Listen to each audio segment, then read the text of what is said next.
শুধু বাংলাদেশ নয়, বিশ্ব ইতিহাসে বিরল এক দৃষ্টান্ত স্থাপন করেছে দেশের সাম্প্রতিক ছাত্র জনতার আন্দোলন। শুরুটা খুব বেশি কিছু কিংবা বড় কোনো দাবি নিয়ে না হলেও এর অর্জন নেহাত কম কিছু নয়। গণঅভ্যুত্থানের মাধ্যমে স্বৈরাচারী আওয়ামী লীগ সরকার উৎখাত, এরপর দেশ সংস্কারের ডাক, সব মিলিয়ে নতুন এক বাংলাদেশ গড়ার স্বপ্নে বিভোর মানুষ। মাত্র ৩৫ দিনের আন্দোলন, যার শুরুটা ১ জুলাই।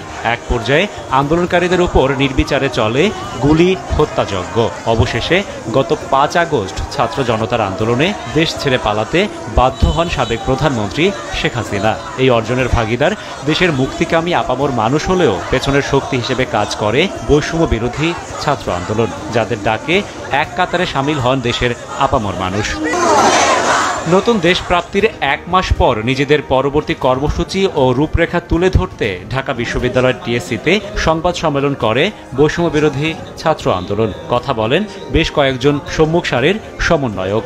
দেশের বর্তমান সংবিধান আওয়ামী লীগের, জাতির সংবিধান নয় উল্লেখ করে সমন্বয়ক হাসনাত আবদুল্লাহ বলেন, কোনো গোষ্ঠী ফেসিবাদকে পুনরায় পুনর্বাসিত করতে চাইলে ছাত্র জনতা আবারও রুখে দেবে। এই যে ৭২-এর যে সংবিধানটা প্রণীত হয়েছিল, এই সংবিধানটা কিন্তু একটা জাতীয় সংবিধানের জায়গায় সেটা হয়ে গিয়েছিল কি আওয়ামী লীগের সংবিধান। এই আওয়ামী লীগের সংবিধানটা সেখানে হচ্ছে একটা আমরা জাতীয় সংবিধান হিসেবে আমরা মেনে নিয়েছিলাম। আওয়ামী লীগের সংবিধানটাকেই আমরা বাংলাদেশি সংবিধান হিসেবে ধরে নিয়েছিলাম।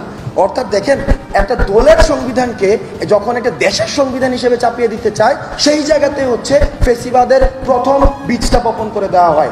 হাসনাতের কথায় সুর মিলিয়ে সার্জিস আলম বলেন, ফ্যাসিবাদী সরকারের জুলাই গণহত্যা ইতিহাসে লেখা থাকতে হবে, যাতে পরবর্তী ক্ষমতাধররা বিষয়গুলো ভুলে না যায়।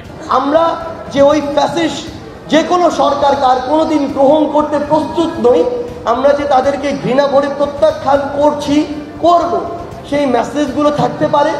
আমরা অন্তর্বর্তীকালীন সরকারের কাছে কি চাই, সেই বার্তাগুলো থাকতে পারে।